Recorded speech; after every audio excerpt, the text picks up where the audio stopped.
자, 그러면 요 586년부터 516년까지 70년 동안 뭔 일이 있었느냐, 그 뭔 일이 있었느냐 하는 것을 이야기하고 있는 게 에스라 1장부터 에스라 6장까지예요. 에스라 1장부터 에스라 6장까지 이야기가 586년부터 516년까지 뭔 일이 있었나 하는 것을 이야기하고 있는 게 에스라 1장에서 6장까지 내용이다 라고 보시면 됩니다. 그래서 여기 제가 1장에서 6장 요약을 해놨죠. 1장에는 고레스 칙령이라는 것이 내용이 나오고, 2장에는 1차 포로 귀환의 명단이 나오고, 3장과 4장에는 성전 건축을 시작한 이야기가 나오고, 5장과 6장에는 성전 건축이 다시 시작이 돼서 완성됐다는 얘기가 1장부터 6장까지 나와요. 1장부터 6장까지. 자, 그러면 보세요. 요거를 잠깐 두시고 요거를 봐야 되는데, 자, 바벨론이 멸망을 합니다. 그때가 539년이에요. 누구한테 멸망할까요? 바벨론이? 페르시아한테. 예? 아수르, 바벨론, 페르시아. 자, 페르시아의 통일을 시켰던 초대 왕이 누구냐면 고레스라는 사람이에요. 고레스라는 사람이 539년에 바벨론을 무너뜨리고, 바벨론을 완전히 무너뜨린 다음에 페르시아 제국을 이제 형성하기 시작합니다. 자, 바벨론이라는 나라는, 바벨론이 엄청 큰 나라이기 때문에 바벨론 나라 안에 바벨론 사람들만 있는 게 아니라 포로로 잡혀왔던 사람들이 굉장히 많겠죠. 근데 그 중에 누구도 있는 거예요. 남유다에서 포로로 잡혀온 사람도 있는 겁니다. 여러분, 바벨론에요, 남유다의 포로로 잡혀온 사람들만 있는 게 아니라 세계 전국 곡지에서 포로로 잡혀온 사람들이 엄청 많은 거예요. 엄청 많은데 그 중에 하나가 남유다 사람들입니다. 그런데 나라가 바뀌었어요. 주인이 바뀐 거예요. 바벨론의 나라에 침략과 지배를 받았던 피지배 민족이 갑자기 페르시아가 바벨론을 무너뜨리니까 이제 포로로 잡혀온 사람들이 바벨론 사람이 아니라 어느 나라 사람 되는 거예요? 페르시아 사람 되는 거죠. 근데 이 페르시아를 세운 고레스라고 하는 왕이 바벨론을 멸망시키고 나라를 세운 그 이듬해에 538년에 명령을 하나 내립니다. 무슨 명령을 내리냐면, 포로로 잡혀온 사람들은 다 니네 고향으로 돌아가라 하고 명령을 내려요. 이 명령을 우리가 뭐라고 말하냐면 고레스 칙령이다 라고 말하고, 이 고레스 칙령에 대한 내용이 여러분들이 읽으신 에스라 1장에 나와 있는 거예요. 같이 한번 볼까요? 에스라 1장, 바사왕 고레스 원년에 여호와께서 예레미야 입을 통하여 하신 말씀을 이루게 하시려고. 이거 무슨 말이에요? 예레미야를 통해서 하신 말씀을 이루신다. 뭔 말씀이에요? 70년 포로 생활 하게 하겠다. 그리고 70년 동안 회개하고 회복할 수 있는 시간을 주겠다. 이게 누구를 통해서 하신 말씀이라고요? 예레미야를 통해서 하신 말씀인데, 그 예레미야를 통해서 하신 말씀을 이루시기 위해서 하나님이 누구를 사용하신다는 거예요? 바사왕 고레스를 통해서 말씀하시는 거예요. 어떻게 말하느냐? 바사왕 고레스의 마음을 감동시키심에 그가 온 나라에 공포도 하고 조소도 내려 이르되, 바사왕 고레스는 말하노니 하늘의 하나님 여호와께서 세상 모든 나라를 내게 주셨고 나에게 명령하사 유다 예루살렘의 성전을 건축하라 하셨나니, 이스라엘의 하나님은 참신이라. 너희 중에 그의 백성된 자는 다 유다 예루살렘으로 올라가서 이스라엘의 하나님 여호와의 성전을 건축하라. 그는 예루살렘에 계신 하나님이시다. 그러니까 538년의 고레스 칙령은 사실 어떤, 역사적으로는 어떤 칙령이냐면요, 고레스가 바벨론을 무너뜨린 다음에 바벨론에 의해서 사로잡혀 왔던 모든 민족은 다 니네로 돌아가라. 다 니네 나라로 돌아가고 너희들이 섬기는 신, 너희들이 섬겨야 될 신들을 다 섬겨라 하고, 원래는 모든 민족들을 다 돌려보낸 거예요. 그 중에 누구도 해당이 되는 겁니까? 남유다 사람도 해당이 되는 거죠. 그런데 이 고레스의 명령을 남유다 백성들은 당연히 뭐로 받아들이는 거예요? 하나님이 예레미야를 통해서 하신 말씀을 지금 이루시는구나. 그러니까 고레스는 사실 모든 민족을 다 돌려보낸 거라고요. 바벨론에 잡혀왔던 포로민들은 다 니네 고향으로 돌아갈 사람들을 돌아가고, 니네가 섬길 신들을 섬기고, 니네 자유롭게 살아? 다만 어떻게 해야 되겠어요? 독립은 안 되는 겁니다. 그냥 페르시아 제국 안에 있는 거예요. 그랬더니 남유다 사람들은 그 칙령이 딱 떨어지자마자 뭘 생각하는 거예요? 저 고레스의 입을 하나님이 여셨구나. 뭐 하시려고? 예레미야를 통해서 말씀하신 것을 이루시려고 지금 저렇게 행하시는구나 하니까 당연히 어떻게 하겠어요? 짐 싸갖고 가야 되겠습니까? 안 가야 되겠습니까? 당연히 가야죠. 예레미야가 뭐라고 말씀했습니까? 예레미야를 통해서 뭐라고 말씀했어요? 이 나라를 하나님이 멸망시키실 건데 누구를 통해서 회복하신다? 제가 이 단어 꼭 기억하라고 했는데, 어떤 사람들을 통해서 회복하신다? 남은 자들을 통해서. 남은 자들을 통해서 회복하시는데, 그 남은 자를 뭐에 비유했어요? 큰 나무가 있는데 나무가 베어졌을 때 그 밑등에 있는 걸 뭐라고 그러죠? 구루터기. 베어진 나무에 있는 구루터기 같은 남아있는 사람들을 통해서 이 나라를 회복시킬 건데, 여러분, 남아있는 사람은 포로로 잡혀간 사람들입니까? 포로로 잡혀가지 않고 남아있는 사람들입니까? 포로로 잡혀간 사람들이 남아있는 사람들이라고 그랬어요. 그러니까 남아있는 사람들이 다 포로로 잡혀가고 그냥 남아있는 사람들을 통해서 회복시키는 게 아니라 70년 포로로 잡혀간 사람들이 구루터기처럼 남아있는 사람들이고, 그 사람들을 통해서 유다를 회복시키겠다고 했으니까, 여러분, 이 70년 예레미야의 예언을 기대하고 기다렸던 사람들은 당연히 이 고레스 칙령이 떨어졌을 때 다 뭐 할 준비했을까요? 떠날 준비했겠죠. 여러분이라면 떠나겠습니까? 떠나지 않겠습니까? 70년 살았어요. 다니엘 같으면 10대 중반에 포로로 잡혀갔잖아요. 10대 중반에 포로로 잡혀갔으니까 605년에 10대였으니까 지금 요 538년이면 몇 년이나, 대략 한 80대 중반. 605년에 10대 중반이었으니까 요 605년을 따지면 이때 70년 더 해야 되잖아요. 근데 15살이라고 따져도 85세. 그러니까 15세 포로로 잡혀왔는데, 고레스가 포로로 잡혀온 니네들 다 돌아가라 했을 때 나이가 80대 중반. 돌아가실 분.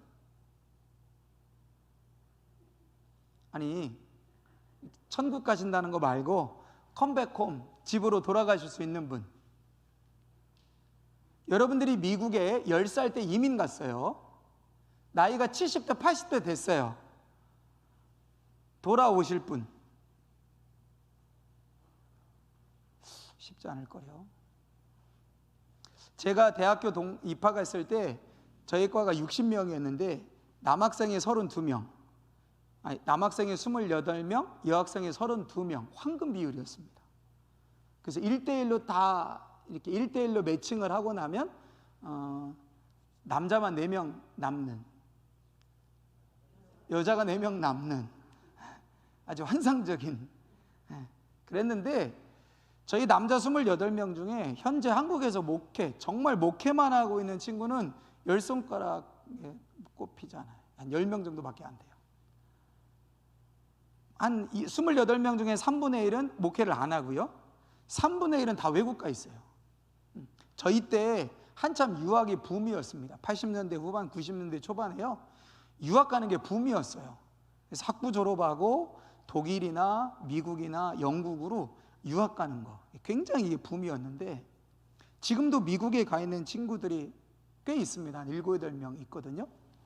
간지 어떤 친구는 20년, 어떤 친구는 15년 됐는데요, 못 돌아옵니다. 이제 못 돌아와요. 10년, 15년, 20년 살아요. 지금 막 어떤 친구는 야, 이 나이 더 먹으면 진짜 못 돌아올 것 같은데 돌아왔으면 좋겠다 마음은 있는데 현실로 못 돌아와요. 왜? 애들이 이미 적응해서 살았거든요. 못 돌아옵니다. 여러분 70년을 살았어요.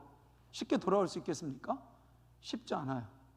그래서 2장에 보니까 1차 때 포로 귀환의 명단을 쭉 나옵니다. 어떤 지파 누구 해서 어떤 지파는 몇 명, 어떤 지파는 몇 명, 재미없는 거 나오죠.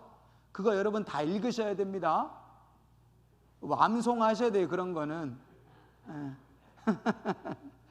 그냥 그런 건 뭐 그냥 설레 넘어가도 되는데, 어쨌든 그 숫자를 보면서 대략 숫자가 몇 명인지 아세요?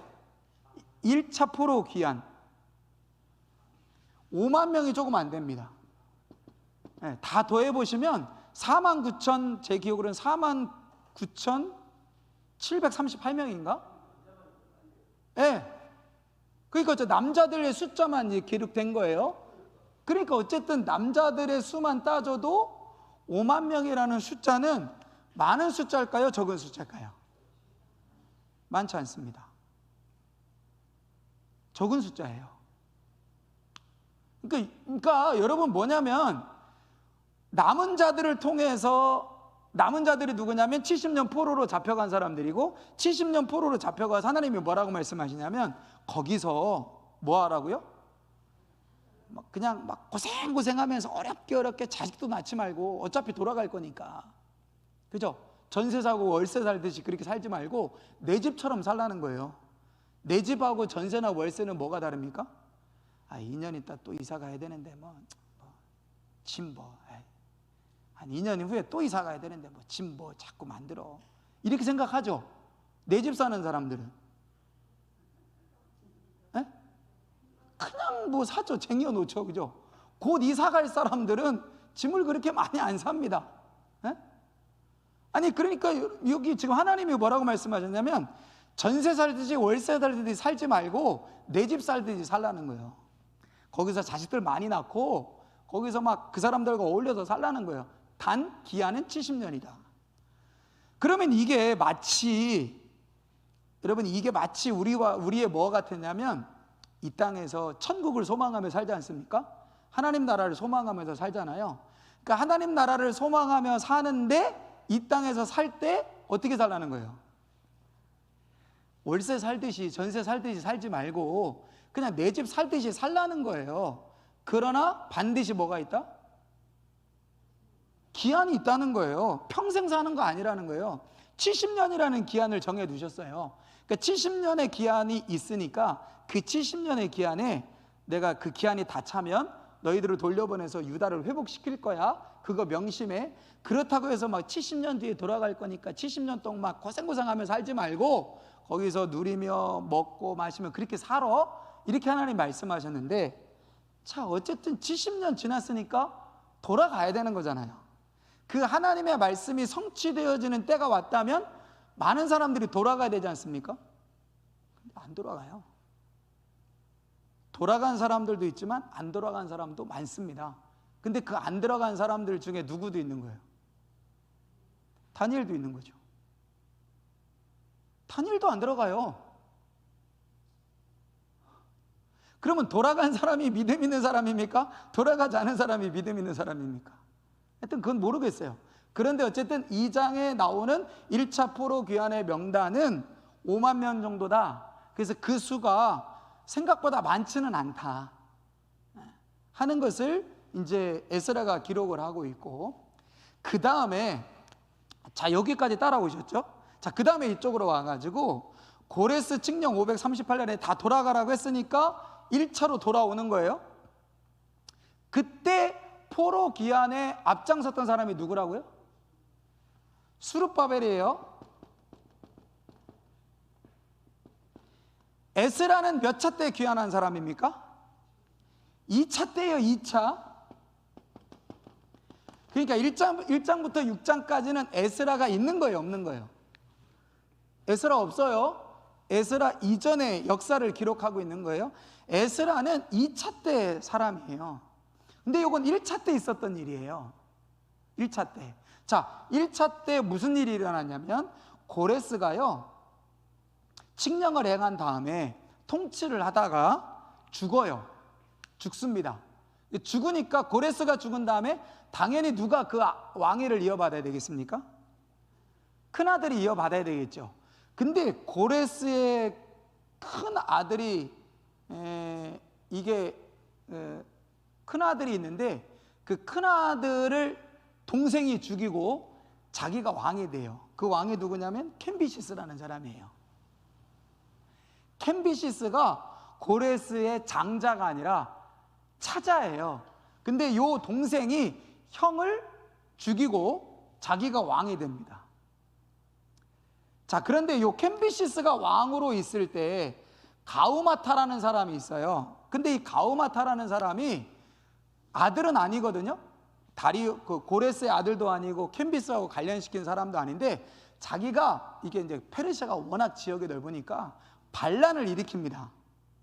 반란을 일으키면서 자기를 뭐라고 말하냐면, 내가 캠비시스가 죽인 형이다.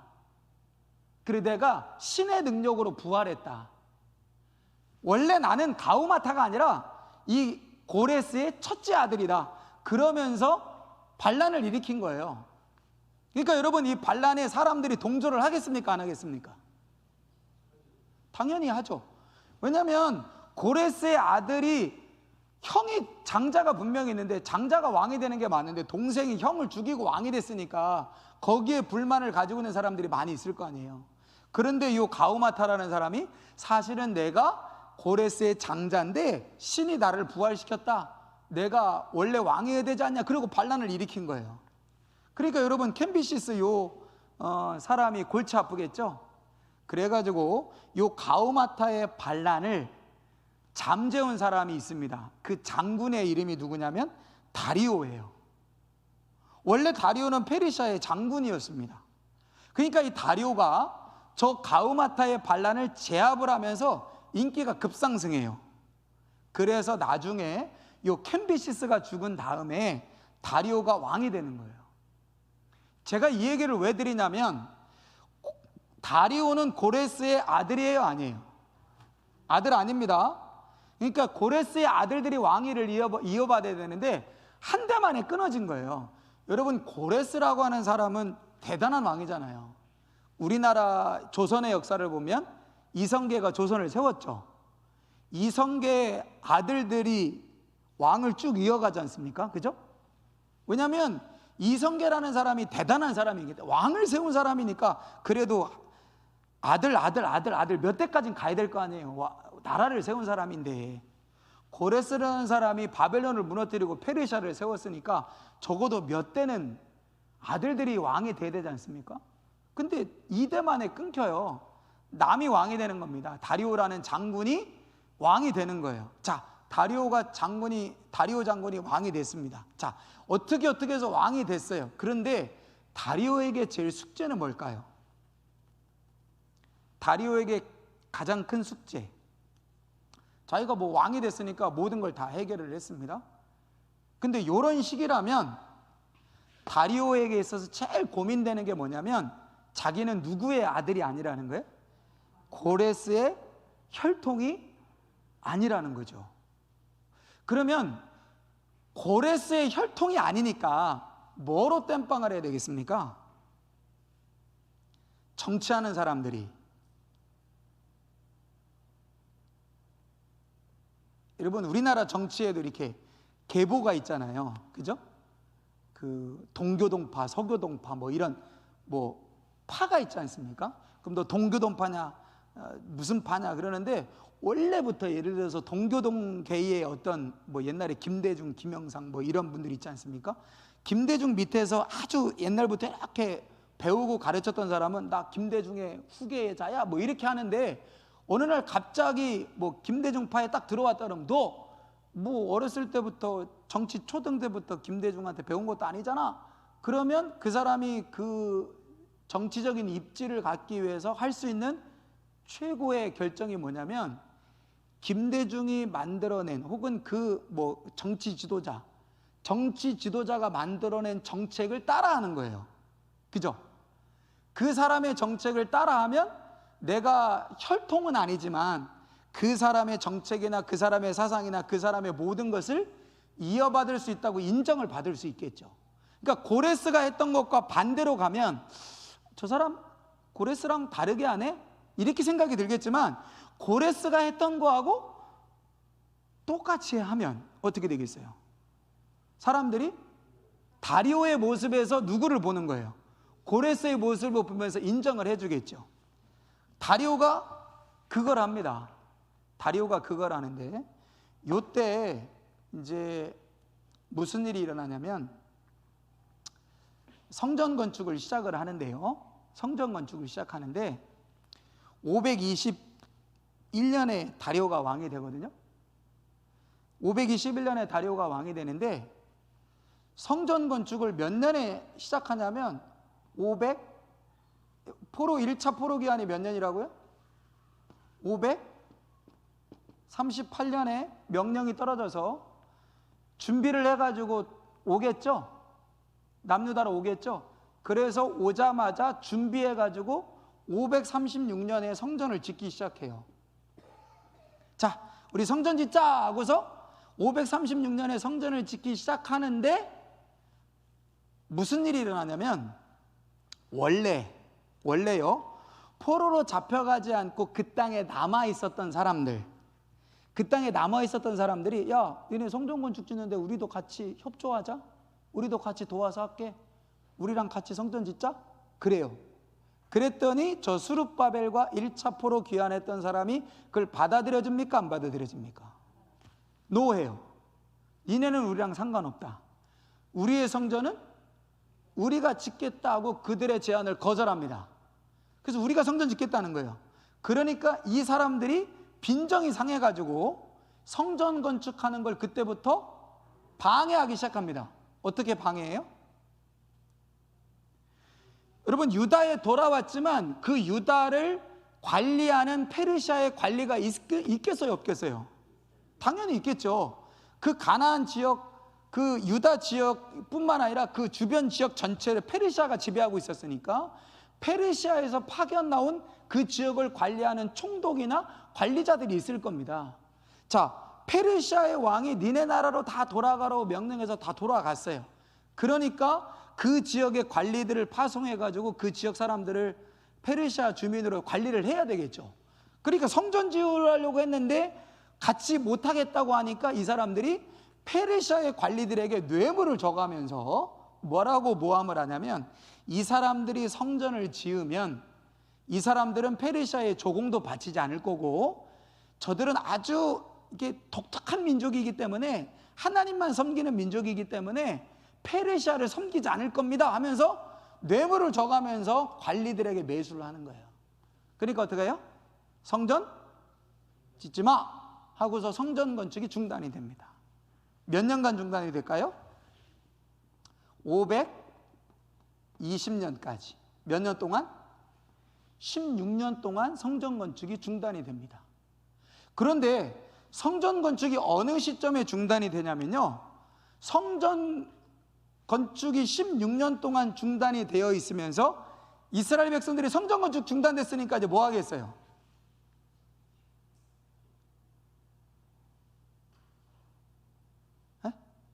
성전 건축, 제가 죄송한 예를 드릴게요. 자, 우리 여기 이 건물을 헐고 새로 교회를 짓겠습니다. 할렐루야. 좋으시죠? 자, 대출 발생. 자, 여러분 집담보로 1억씩만 대출 받아서 헌금하세요. 이렇게 해가지고 이제 다 해가지고 건물을 지으려고 했잖아요. 근데 갑자기 중지. 어떤 사정으로 해서 못 짓게 됐어요. 자, 그럼 이제 여러분 뭐 하시겠습니까? 빨리 집 사야죠. 그죠? 집 없는 분들은 빨리 집 사야지. 왜냐면 성전 지을 때 대출 받으면 내 집 못 사잖아요. 뭔 얘기인지 이해가 안 되세요? 지금 70년 동안 포로 살다가 70년 만에 고향 돌아왔다고요. 살 집이 있어요, 없어요? 땅이 있어요, 없어요? 도시와 나라가 다 황폐가 됐어요. 그런데 뭐부터 한 거예요? 지금 돌아와서 성전부터 짓자고 한 거예요. 성전부터. 왜냐하면 이게 하나님이 예레미야를 통해서 말씀하신 거니까. 70년 동안 포로로 잡혀 있다가 이 나라를 회복시킬 거라고 예레미야를 통해서 말씀하신 것을 이루실 거니까, 그럼 이 나라가 회복되려면 제일 먼저 뭐부터 세워져야 돼요? 무너진 성전부터 세워져야 되지 않겠습니까? 그러니까 5만 명의 포로로 잡혀 돌아왔던 사람이 그동안 바벨론에서 벌어왔던 그 재산들 싸그리 가져다가, 왜? 고레스가 다 가져가라고 했거든요. 니네가 벌어놓은 것, 니네가 재산으로 일궈놓은 것 다 가져가도 좋다. 가지고 가라. 그걸 가지고 니들이 섬겨야 될 신을 섬겨라 그랬어요. 그러니까 여러분, 70년 동안 하나님이 바벨론에서 사는 사람들 하나님이 축복하셨을까요? 축복하신 거예요. 그러니까 거기서 땅 없는 사람들도 부자 돼서 나름대로 경제적으로 읽어가지고 이제 돌아온 겁니다. 그거 가지고 이제 뭐 하는 거예요? 성전부터 짓자 하고서 성전 지으려고 했더니 웬걸? 방해해가지고 못 짓게 하는 거예요. 국가 시스템이. 그러니까 해보려고 해도 할 수가 없는 거예요. 허가가 안 나는 거예요. 그게 몇 년이냐? 1년, 2년, 3년 갈 줄 알았더니 16년 가는 겁니다. 그러면 이 사람들이 어떻게 하겠어요? 집이나 짓자. 나 그거 건축하려고 그 헌금하려고 했던 거 1억 있는데 땅이나 사야겠다. 안 될 것 같아 그거. 그러고서 땅 사고 집 짓고 그러고서 열심히 사는 겁니다. 뭐는 안 되니까? 성전 건축은 안 되니까. 그렇게 16년을 지내고 있는데 갑자기 선지자 하나가 딱 등장을 하는 거예요. 그게 누구예요? 학계라고 말씀드렸잖아요. 네가 학계, 내가 할래? 네가 학계, 내가 할게. 성전 건축 학계? 안 할래? 학계. 학계예요. 그래서 학계는 1장, 2장 딱 2장인데 요 학계 선지서를 어디에서 여러분들이 딱 읽으셔야 되냐면 4장 딱 끝난 다음에 읽으셔야 돼. 에스라 4장까지 딱 읽으신 다음에 접어두고 학계로 넘어가야 돼. 그러면 그 시기가 딱 오는 거예요. 그래서 학계 선지자가 딱 나타나서 뭐라고 말합니까? 이스라엘이여 모이십시오. 여러분들 뭐하고 계십니까 지금? 하나님의 전은 저렇게 무너진 터로, 하나님의 전이 저렇게 무너진 터가 있을 거 아니에요. 성전, 솔로몬의 성전 터가 있을 거 아닙니까? 보십시오. 저걸 보고도 아프지 않습니까? 저걸 보고도 여러분들이 가슴이 찡하지 않습니까? 여러분들은 좋은 집에 살고 여러분들은 땅을 일구고 살면서 하나님의 전이 저렇게 있는 걸 보고 여러분 아무 생각이 안 드십니까? 다시 성전을 지어야 되지 않겠습니까? 하고 성전 지으라고 독려하는 선지자가 누구냐면 학계예요. 그래서 이스라엘이 학계 선지자의 성전 건축 독려를 듣고, 그래요 우리가 학계, 그래서 이제 학계 선지자 이름이 학계가 된 거죠. 그래서 다시 성전 건축이 다시 시작되는 해가 언제냐? 520년에 중단됐던 성전 건축이 시작이 되어지는 겁니다. 자, 그런데 여러분 허가가 났나요? 안 났나요? 아직 허가가 안 났어요. 아직 허가가 안 났어요. 그런데 학계 선지자가 하나님의 이름으로 막 지어라 그러니까 어떻게 해요? 은혜 받은 거죠. 깨달은 거죠. 야, 이게 우리가 10몇 년 동안 우리가 해야 될 일을 못하고 안 되는 일을 그냥 당연하게 여기고 마땅하게 여기고 우리가 해야 될 일을 못했구나. 그러면서 회개하면서 다시 성전 건축을 시작하는 겁니다. 그때 여러분 방해가 있을까요? 없을까요? 방해가 있겠죠. 당연히 방해가 있겠죠. 방해가 있어서 또 성전 건축을 못하도록 사람들이 이제 막습니다. 그때 성전 건축을 주도했던 사람들 중에 몇 사람이 왕에게 편지를 보내는 거예요. 왕에게. 그때 왕이 누구겠습니까? 520년이니까 누가 통치할 때예요? 다리오가 왕이 됐을 때예요. 다리오가 왕이 된 바로 그 이듬해예요. 다리오가 반란을 제압하고 521년에 통치를 시작했는데 520년에 성전을 건축하는데 여기서 성전 건축 때문에 문제가 발생이 되는 거예요.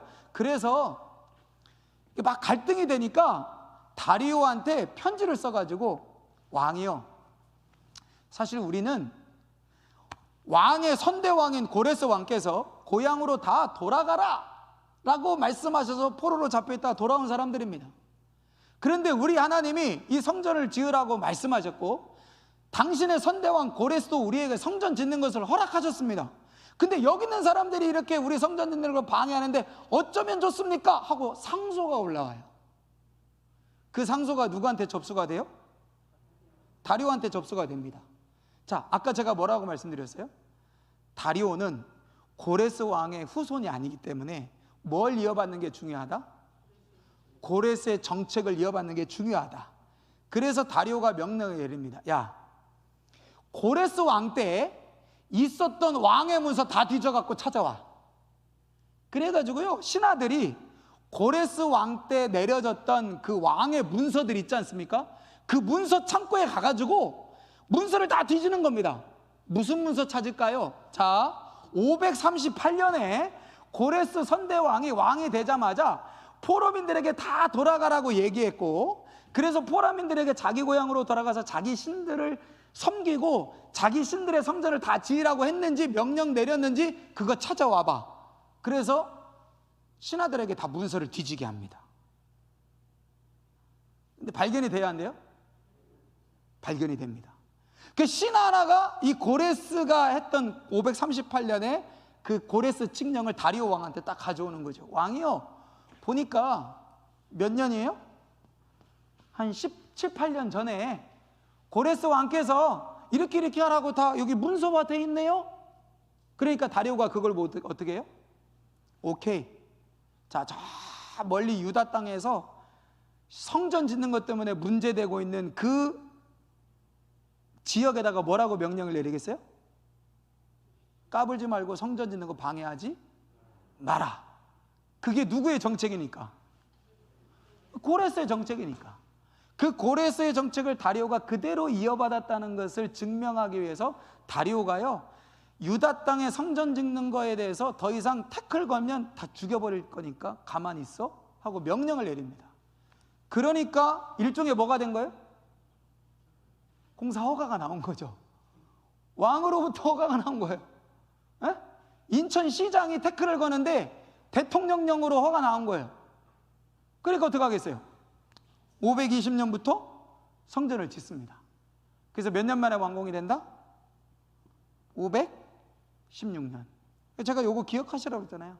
586년에 망했기 때문에 516년에 완공이 돼서 딱 70년 만에 성전이 완공이 됩니다. 그런데 자, 520년에 다시 성전의 터가 딱 놓여지고 이제 우리가 다시 성전을 지을 겁니다 하며 성전의 기초를 딱 놓고 사람들이 다 모였어요. 자, 여기 우리가 지을 성전의 터입니다. 이 성전의 터를 보면서 우리 하나님 앞에 예배하고 찬양합시다. 그랬는데 여러분, 에스라서에 보니까 무슨 내용이 나오냐면 성전의 터가 놓인 것을 보고 어떤 사람은 찬양해요. 어떤 사람은 울며 통곡했대요. 한번 보실까요? 에스라 3장입니다. 에스라 3장.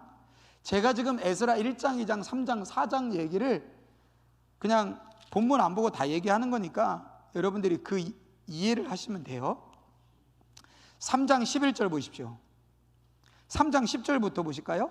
건축자가 여호와의 성전의 기초를 놓을 때에 제사장들은 예복을 입고 나팔을 들고 아삽 자손 레위 사람들은 제금을 들고 서서 이스라엘 왕 다윗의 규례대로 여호와를 찬송하되 찬양으로 화답하며 여호와께 감사하여 이르되 주는 지극히 선하시며 그의 인자하심이 이스라엘의 영원하시도다 하니 모든 백성이 여호와의 성전 기초가 놓임을 보고 여호와를 찬송하며 큰 소리로 즐거이 부르며 제사장들과 레위 사람들과 나이 많은 족장들은 첫 성전을 보았으므로 이제 이 성전의 기초가 놓임을 보고 대성통곡했다. 어떤 사람은 찬송하고요, 어떤 사람은 대성통곡한 거예요. 자, 요게 사실은 언제 일이냐면 요때 일입니다. 536년 돌아와가지고 성전 방해가 있기 전에 처음에 공사를 시작할 때 일인데, 성전 기초가 딱 놓여졌을 때 어떤 사람들은 막 환호를 해요. 어떤 사람들은 막 울어요. 왜 울을까요? 네? 기뻐서. 그러니까 운 사람도 기쁘고 찬송하는 사람도 기뻐서 그럴까요?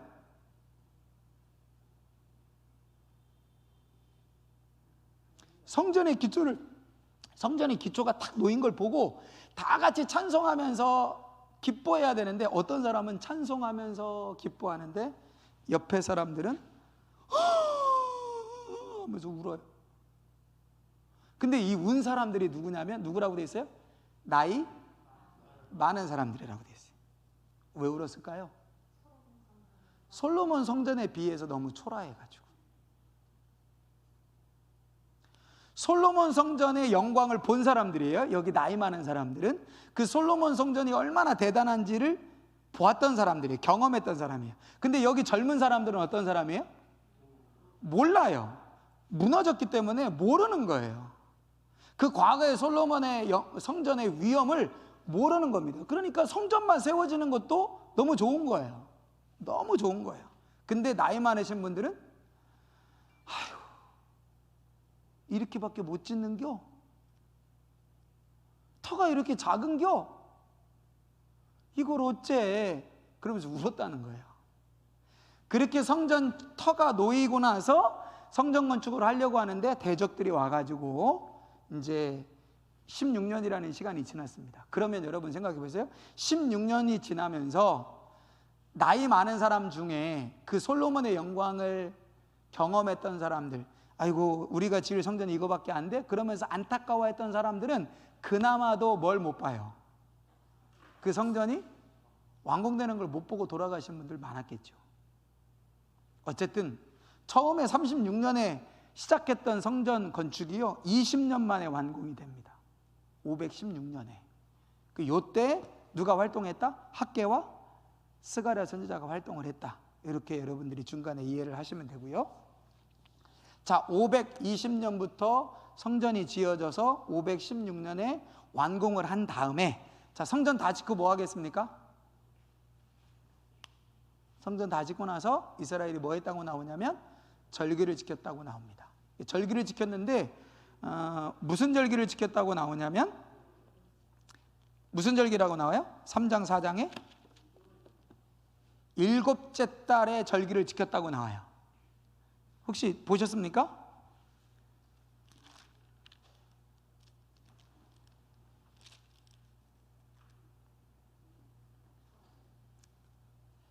자, 3장 보실까요? 3장 보시면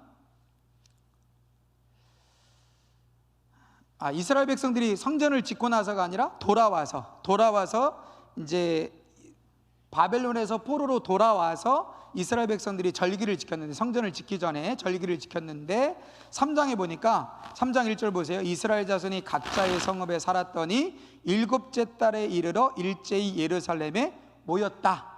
여러분, 일곱째 달에 중요한 절기 3개가 있죠. 일곱째 달에 있는 절기 3가지. 첫 번째, 일곱째 달의 첫째 날, 무슨 날입니까? 나팔절. 한 해의 시작을 알리는 나팔절. 일곱째 날의 열흘, 무슨 날이죠? 7월 10일. 이스라엘의 죄를 대속하는 대속죄일. 1년에 한 번 이스라엘의 모든 죄를 대속하는 대속죄일이 있죠. 7월 15일부터 일주일 동안 무슨 절기가 있습니까? 초막절기가 있죠. 그래서 일곱째 날에 이스라엘 백성들이 모여가지고 절기를 지키고 성전 건축을 시작했지만 성전 건축이 방해가 돼서 16년 동안 중단됐다가 4년 만에 다시 재개가 됐다. 그래서 성전이 완공이 되고, 성전 완공된 다음에 6월절 무교절을 지켰다 하는 얘기가 5장 6장에 나옵니다.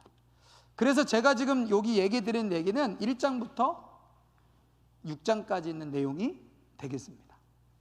그리고 역사적으로는 어디까지냐면 다리오 왕 때까지 얘기가 되는 거예요. 자, 그 다음에 7장부터 10장이 이제 누가 등장하는 거예요? 에스라가 등장을 하는 겁니다. 에스라는 몇 번째 포로 기한이냐면 2번째 포로 기한입니다. 자, 2번째 포로 기한 때는 누구 때 일이냐면 다리오 다음에 누구냐면 아하수에로 왕이고요. 아하수에로 왕 다음에 아닥사스다 왕입니다. 여러분, 아하수에로 왕은 여기는 다 못 보셨을 것 같다. 유창석 권사님도 못 보셨을 것 같은데, 혹시 영화 300 보신 분?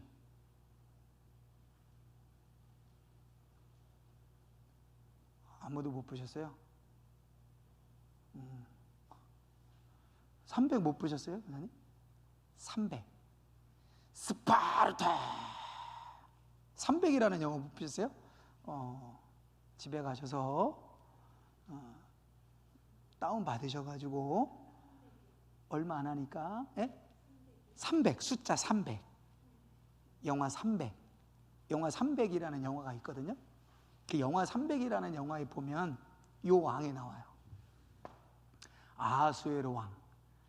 요게 이제 그 유명한 살라미 해전이라는 전쟁이 나오는데, 그리스와 다리오 왕, 아하수에로 왕이 이제 전쟁을 하는 게 나오거든요. 그 영화에 보면 이 아하수에로 왕이 역사에서는 뭐라고 나오냐면 크세르세스라고 나오거든요. 근데 이 크세르세스 왕을 그 영화에서 어떻게 묘사를 했냐면 흑인이에요. 흑인인데 머리 빡빡 깎고 막 피어싱을 온몸에 막 탁 하고 막 해골 그려진 막 큰 마차 같은 거 타고 내가 왕이다 그러면서 막 이렇게 나오는 왕이 있거든요. 그 왕이 에스더의 남편입니다. 그럼 여러분, 에스더서가 달리 읽혀줄 거예요. 물론 그 영화가 사실은 아니겠지만 에스더 왕이 어땠었을까? 그 에스더를 남편으로 삼은 왕이 아하수에로 왕이거든요. 그 아하수에로 왕이 역사적으로 보면 크세르세스 왕이고, 이 크세르세스 왕이 그 그리스와 전쟁해 가지고 대패하고 돌아왔던 왕 중에 살라미 해전이라는 해전이 있는데 거기서 대패하고 돌아와 가지고 페르시아가 그리스쯤은 그냥 뭐 전쟁에서 그냥 밟아버리겠지 하고 전쟁 나갔다가 완전히 해전에서 망하고 돌아왔어요. 돌아와가지고 아하수에로가 이제 시름시름하면서 야 정말 죄송한 말로 쪽팔리다, 이게 뭐냐 그러니까 이제 신하들이 뭐 하겠어요? 그러지 마시고 왕이요, 기분도 풀 겸 새 왕비나 맞이하시죠. 어떻게 이쁜 왕비로 좀, 똑똑하고 이쁜 왕비로 좀 골라볼까요? 그럼 왕이 어떡합니까? 그래 좋다 해봐라 이러면 되겠어요? 왕이 어떻게 하겠어요? 뭘 그렇게까지 어떻게 하려고 뭐 이렇게 하는 거잖아요. 그죠? 뭐 그런 걸 근데 어떻게 하려고. 그래서 전국 방방곡곡에 왕비 구한다 하고 방이 붙는 거예요. 그 왕비를 간택하는데 수백 대 1의 경쟁률을 뚫고 누가 선택이 되는 겁니까? 에스더가 선택이 되는. 그 이야기가 이제 에스더에서 나와요. 그러니까 제가 그 영화 300은 뭐 막 싸우는 거거든요. 그 그리스의 아테네가 아니에요. 그 어디지? 갑자기 생각이 안 나요. 스파르타의 한 왕이 그 페르시아의 군대와 싸워서 이기는 그 이야기거든요. 전쟁 영화예요. 그거를 딱 보시면 거기 아하수에로 왕의 모습이 영화에 그려져 있기 때문에 제가 이제 말씀을 드린 건데, 젊은 분들은 많이 보셨는데 한번 시간 되시는 분들은 300 숫자 300이라는 영화, 아마 10년 더 됐을 거예요. 그래도 그때가 이제 그 아하수에로 왕입니다. 그러니까 다리오 다음에 아하수에로 왕 때에 누가? 에스더. 그러니까 에스더는 요때 읽어야 되겠죠, 요 왕. 자, 에스더 시대가 지난 다음에 누구예요? 에스라예요. 그러니까 시대적으로는 누가 먼저다? 에스더가 먼저고 그 다음에 에스라예요. 자, 아하수에로 왕의 통치가 끝나고 아닥사스다 왕이 있습니다. 이 아닥사스다 왕 때, 자, 아닥사스다가 464년에 통치를 해서 423년까지 대략 한 40년 통치를 하는데, 이 아닥사스다 왕이요, 요 에스더는 학자 겸 제사장이라고 되어 있어요. 요 학자라는 말은 제사장이고, 제사장은 유대에 관련되어진 직책을 말하는 거고, 학자는 페르시아의 관리였다는 뜻이에요. 페르시아의 일종의 서기관이 역사를 기록하는 그런 사람들이지 않습니까? 그러니까 학자이면서 제사장이었던 에스라는 제사장 지파 사람이고, 그리고 페르시아에서는 서기관의 역할을 했던 사람이었다라고 하는 겁니다. 그러니까 고위직이었다는 거예요. 에스라는 고위직이었는데, 자, 어느 날 아닥사스다 왕이 그 두 번째 유다 민족을 포로로 이제 돌려보냅니다. 근데 그때 돌려보낼 때 앞장섰던 사람이 누구냐면 에스라고, 그 에스라를 유다 땅으로 보낸 사람이 누구냐면 저 아닥사스다 왕이에요. 그 아닥사스다 왕이 에스라를 돌려보내면서 엄청난 재정적 후원을 해줍니다. 막 은 몇백 달란트를 쥐어줬다, 뭐 양식 줬다, 뭐 이렇게 나오잖아요. 7장 8장에 보면. 그래서 유다로 가라고 해요. 근데 이때 돌아간 사람들은 몇 명으로 나오죠? 대략 한 2,000명으로 나옵니다. 1차 포로 때 뭐 5만 명이었는데 25분의 1로 줄어요. 2,000명. 그러니까 완전 소수로 갑니다. 근데 이때는요, 사실 유다 민족이 돌아왔다기보다는 아닥사스다 왕이, 페르시아 왕이었던 아닥사스다 왕이 정치적으로, 정책적으로 이 에스라를 남유다로 이제 보내는 거예요. 남유다로 보냅니다. 그 남유다로 보내가지고 2,000명의 사람들과 함께 가가지고, 야, 가서 내가 돈 줄 테니까 성전 져라, 이렇게 나와요. 근데 성전 짓는다는 거는 무슨 개념이냐면, 여러분 이때 이미 성전이 어떻게 됐어요? 완공이 됐습니다. 성전을 지으라는 의미는 예루살렘 성전을 지으라는 게 아니라 예루살렘이라는 도시를 재건하라는 거예요. 그래서 사실은 에스라와 느헤미야는 예루살렘이라는 도시를 재건하는 프로젝트의 일환으로 아닥사스다 왕이 2차, 3차로 돌려보낸 겁니다. 그러니까 2차와 3차 포로 기한은 누구 때 일어났냐면 아닥사스다 왕 때 일어난 거고요. 아닥사스다 왕 때 2차 포로 기한이 에스라에 의해서, 3차 포로 기한이 느헤미야에서 일어난 거다. 그러니까 여러분 에스라와 느헤미야 시대는 사실 어디만 보면 돼요? 7장에서 10장. 그리고 그 다음에 뭐까지? 느헤미야까지.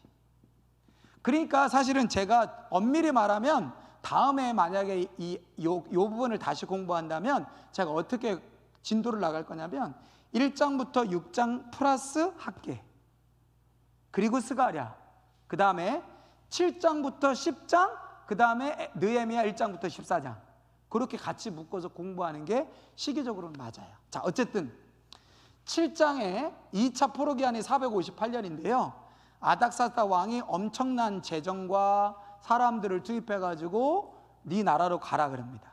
원래 에스라는 이 아닥사스다 왕 이전의 왕 때부터 관리로 일했던 사람이기 때문에 이 페르시아 왕족들에게 굉장히 인정받았던 사람이라고 보시면 됩니다.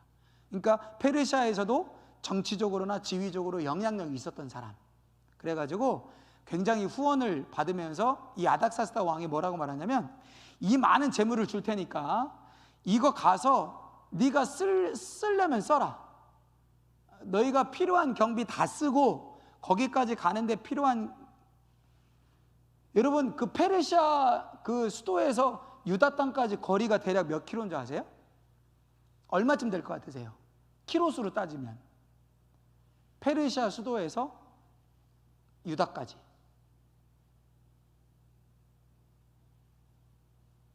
제 기억으로는 1,400km 정도 되거든요.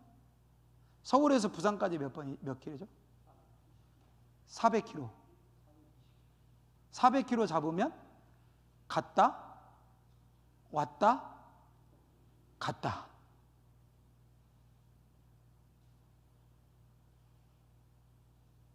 갑자기 헷갈린다. 3번 왕복이니까 4, 8, 2,400km인가? 2,700km인가? 어쨌든 굉장히 먼 거리입니다. 그래서 3개월 정도 걸려요. 거기서 여기까지 오는데 3개월. 그러니까 포로 귀환하는 것도 쉬운 게 아니에요. 아까 말씀드린 것처럼 1차 포로 귀환 때 5만 명밖에 못 돌아왔다는 것도 지금 같으면 미국에 이민 갔다가 한국으로 다시 돌아온다? 비행기 티켓 끊어가지고 한 10시간만 비행기 있으면 돌아오잖아요. 3개월 걸려요. 여러분 3개월 걸리는 동안 도적을 만날 수도 있고 뭐 병에 걸려 죽을 수도 있잖아요. 3개월 동안 간다는 거 쉽지 않습니다. 그러니까 어려운 결정인데 2차 때도 사람이 많지 않아요?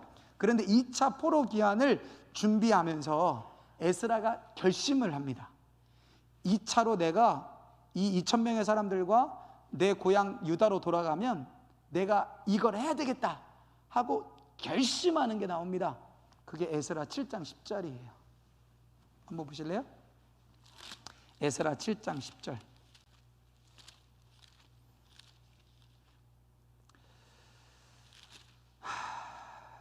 같이 읽겠습니다. 시작. 에스라가 여호와의 율법을 연구하여 준행하며 율례와 규례를 이스라엘에게 가르치기로 결심하였더라. 아멘. 이 에스라 7장 10절이 여러분들이 왜 알고 계셔야 되냐면 여러분들의 담임 목사인 제가 제 사역의 가장 중요한 모토로 삼고 있는 말씀이에요. 제가 제일 좋아하는 말씀도 아니고 제가 평생 목회를 하는 동안 제가 가장 붙들고 내 사역의 핵심과 본질은 이거다라고 제가 붙들고 있는 말씀이 에스라 7장 10절입니다. 에스라가 결심해요. 뭐요? 주의 율례와 규례를 연구하고 가르쳐서 준행하기로 결심했다. 세 가지가 나옵니다. 연구하고 가르치고 준행하기로 결심했다. 그러니까 에스라가 2차 포로 귀환해가지고 고향 가서 뭐 하겠다는 거예요? 율법을 가르치겠다는 거예요. 다시 포로에서 돌아간 사람들에게 율법을 가르쳐야 되잖아요. 다시 그 1차 포로 귀환에 돌아갔던 사람들이 성전 짓고 살고 있다니까 이제 성전이 지어졌으니까 이제 뭐가 있어야 돼요? 율법이 있어야 되잖아요. 율법을 다시 내가 연구하고 가르쳐야 되겠다. 작정을 합니다. 그래가지고 포로 귀환하기 전까지 이제 뭐 하면서 준비해요?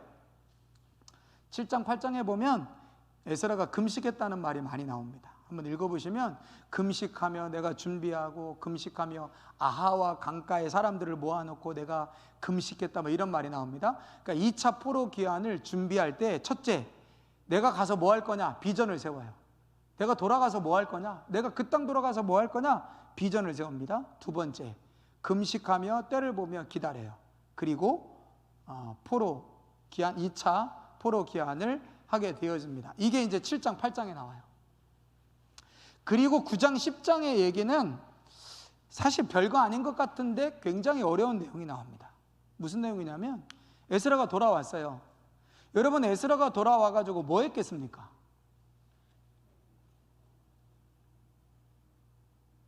에스라가 포로 귀환해서 뭐 했겠습니까?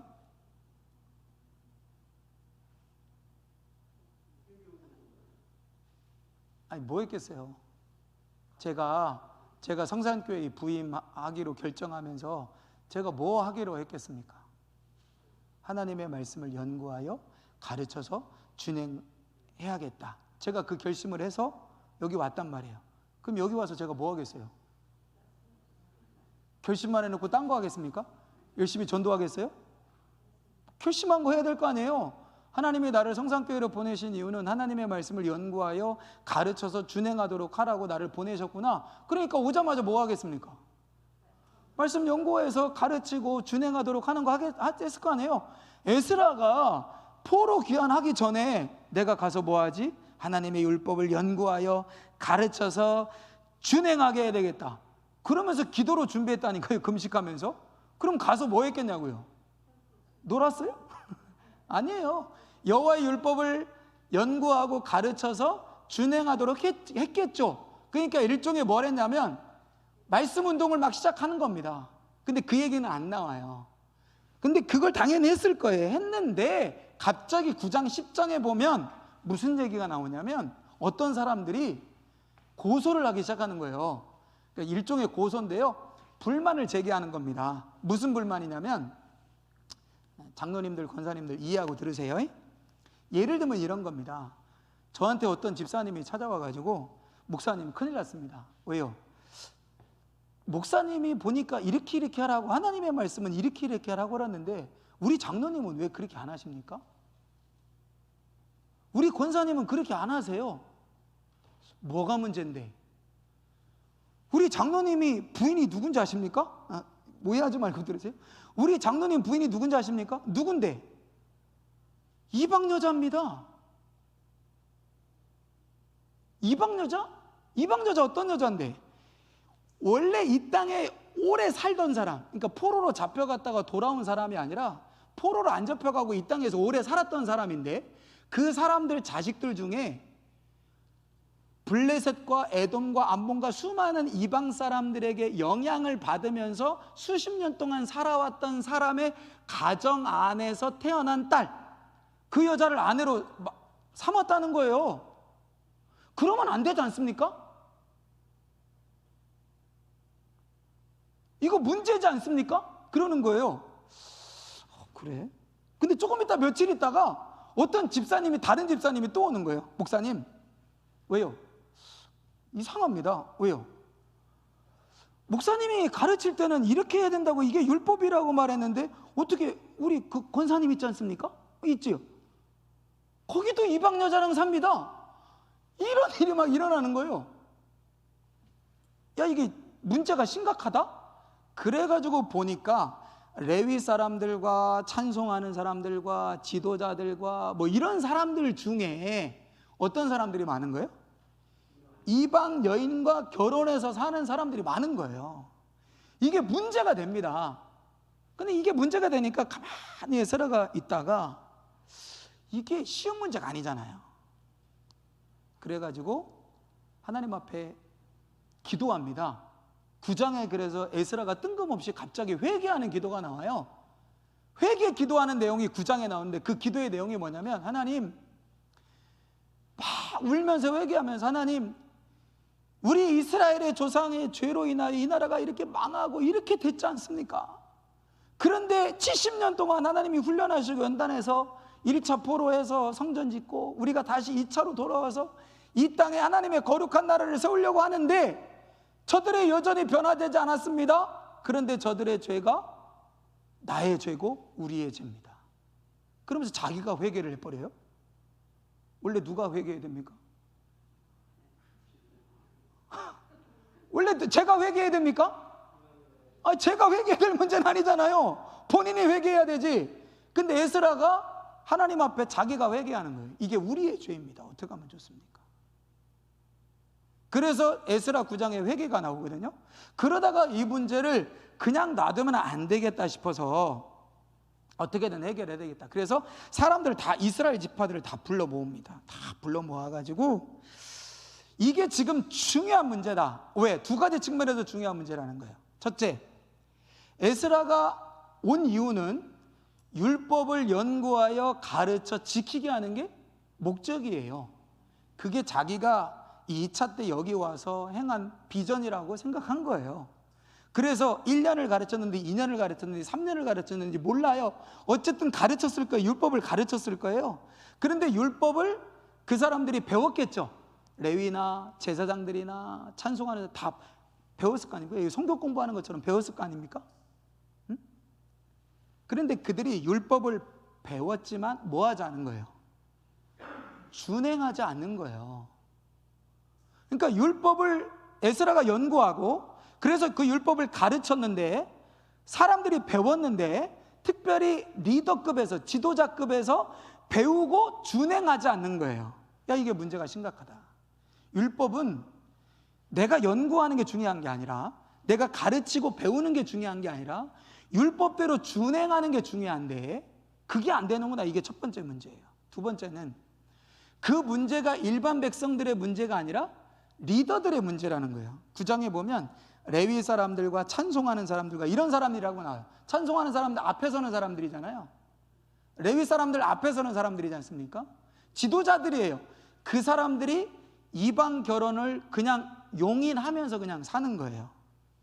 근데 여러분, 이 문제를 여러분이 이렇게 보셔야 돼요. 결혼의 문제가 아닙니다. 결혼의 문제가 아니라 지금 이 상황을 보셔야 돼요. 자, 이 상황에 아까 뭘 떠올리셔야 되냐면, 바벨론에서 1차 포로로 왔던 사람들이 성전을 지으려고 했을 때 거기 남아 있었던 사람들, 그리고 거기 남아 있었는데 다른 민족들에게 영향을 받았던 그 사람들이 우리도 성전 같이 지읍시다 했을 때 어떻게 했어요? 성전 짓는데 사람 많을수록 좋으니까 같이 하자고 안 하고 어떻게 했어요? 거절했어요. 그랬더니 그들이 방해한 거예요. 그러니까 지금 이 포로에서 돌아온 공동체는 왜 이스라엘이 망했냐면 하나님의 율법을 지키지 않아서 망한 거예요. 하나님의 거룩한 백성으로서의 혈통과 영적인 혈통을 지키지 않아서 망한 거잖아요. 그러니까 다시는 망하지 않으려면 이 돌아온 백성들은 철저하게 뭐 해야 되겠습니까? 절기도 지키고 율법을 철저하게 지켜야 된다는 생각이 있는 거예요. 그런데 이방 여인과 결혼하는 거, 여러분 이방 여인과 결혼하는 게 율법에 어긋납니까? 어긋나지 않습니까? 에? 이방 여인과 결혼하는 게 어긋날까요? 어긋나지 않을까요? 율법에 어긋나지 않습니다. 신명기 21장에 보면 뭐라고 나오냐면요, 너희가 전쟁에 나갔을 때에 다른 나라 사람들과 전쟁을 하다가 포로로 잡혀왔는데 포로 중에 예쁜 여자가 있다는 거예요. 야, 요 예쁘다? 그러면 그 예쁜 여자를 데리고 와서 결혼해도 됩니까? 안 됩니까? 된대요. 신명기가 율법이잖아요. 그러니까 신명기 율법에 보면 다른 나라 여인과 결혼을 하는 것은 문제가 안 돼요. 결혼 자체는 문제가 안 돼요. 근데 지금 에스라 입장에서는 뭐가 문제가 되는 겁니까? 하나님의 거룩한 공동체를 다시 세워 나가는 거잖아요. 무너진 율법을 다시 세우고 무너진 공동체를 지금 다시 세워가는 데 있어서 지금 중요한 건 이방 여인과 결혼을 했느냐 안 했느냐가 중요한 게 아니라 그들이 하나님의 율법으로 그의 삶을 새롭게 세워가는 데 있어서 그들의 아내가 어떤 사람들이라는 거예요? 이방 문화에 물들어 있는, 이방 문화에 물들어 있는 사람이라는 거예요. 그러니까 이 사람들이 율법을 듣고 배우고 준행하는데 도움이 되겠습니까? 걸림돌이 되겠습니까? 당연히 걸림돌이 되는 거예요. 근데 그 사람도 걸림돌이 되겠지만 문제는 그 사람의 삶 때문에 공동체 전체가 문제가 되는 거예요. 에? 다른 사람들이 와서 얘기하니까 뭔 얘기인지 아시겠죠? 아니, 저 사람은 제사장의 후손이라며, 저 사람은 찬양하는 사람이라며, 저렇게 하면 되겠습니까? 하고 다른 사람들이 문제를 삼으니까 공동체 전체에 문제가 생기는 거예요. 심각하잖아요. 그래서 다 불러다 모아놓고 에스라가요, 이거 안 된다, 이거 어떻게 해결해야 된다. 그래서 에스라가 어떻게 하냐면 처음에 회개하고 하나님 앞에 회개하면서 다 모이라고 합니다. 그러니까 다 모아놓고 이거 결단하자. 여러분 이거 결심해야 됩니다. 그래서 강력한 제안을 내세워요. 뭐냐? 헤어지라는 거예요. 아내를 내보내라는 거예요. 너희 이방 여인을 아내로 삼았던 거 내보내라. 그랬더니 사람들이 어떻게 해요? 그럴 순 없나이다. 내 사랑하는 아내를 그럴 수 없나이다. 선택해야 되겠죠. 근데 사람들이 어떻게 합니까? 내보내기로 결정을 하죠. 이런 문제가 있다, 이런 문제가 있으니까 어떻게 하면 좋냐? 그러니까 사람들이 그러면 이방 여인들 내보내고 하나님의 거룩한 공동체를 만들어가는 데 있어서 이게 걸림돌이 되면 안 된다. 이 문제 해결하고 내보내자. 내보내기로 결정하고서 내보내니까 이제 뭐 하겠어요? 내보내기로 한 다음에 자, 다 모아놓고 그렇게 하자고 결정한 다음에 이제 조사를 해야 되겠죠? 호구조사. 에?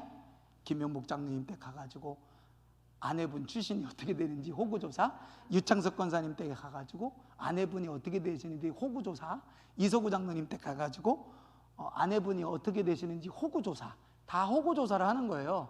호구조사를 하는데 몇 달이 걸리느냐? 3개월이 걸려요.